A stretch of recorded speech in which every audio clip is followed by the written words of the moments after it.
भारत के पूर्व उप प्रधानमंत्री और बीजेपी के वरिष्ठ नेता लाल कृष्ण आडवाणी ने प्राण प्रतिष्ठा से पहले एक चिट्ठी लिखी है, जिसमें उन्होंने 1990 के दशक को याद करते हुए कई घटनाओं का जिक्र किया है।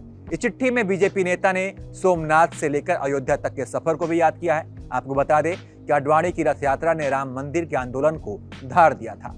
उस वक्त उस रथ यात्रा में प्रधानमंत्री नरेंद्र मोदी भी शामिल थे। अपनी चिट्ठी में आडवाणी ने पीएम मोदी का भी जिक्र किया है। क्या कुछ उन्होंने लिखा है, आइए आपको बताते हैं। एल.के. आडवाणी ने कहा कि नियति ने मुझे साल 1990 में सोमनाथ से अयोध्या तक श्री राम रथ यात्रा के रूप में एक महत्वपूर्ण कर्तव्य निभाने का अवसर दिया।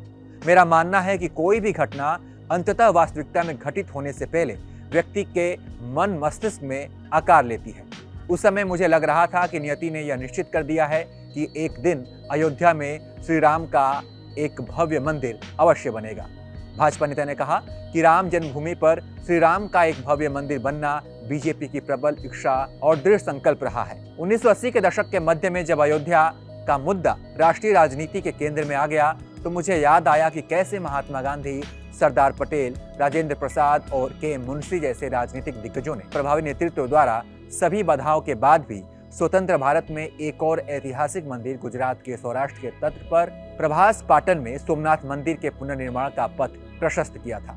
उन्होंने कहा कि दुखद है कि सोमनाथ के समान ही अयोध्या में श्री राम के जन्म स्थान पर बना मंदिर भी मुगल साम्राज्य की स्थापना करने वाले आक्रमणकारी बाबर के हमले का निशाना बन गया था।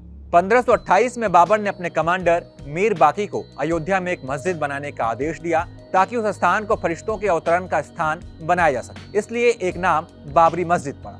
उन्होंने आगे कहा, रथ यात्रा को 33 साल पूरे हो रहे हैं। वर्तमान प्रधानमंत्री नरेंद्र मोदी उस पूरी रथ यात्रा के दौरान उनके साथ थे। उस समय नरेंद्र मोदी ज्यादा प्रसिद्ध नहीं थे, लेकिन उसी समय नियति ने उन्हें भगवान राम का भव्य मंदिर बनाने के लिए चुन लिया था।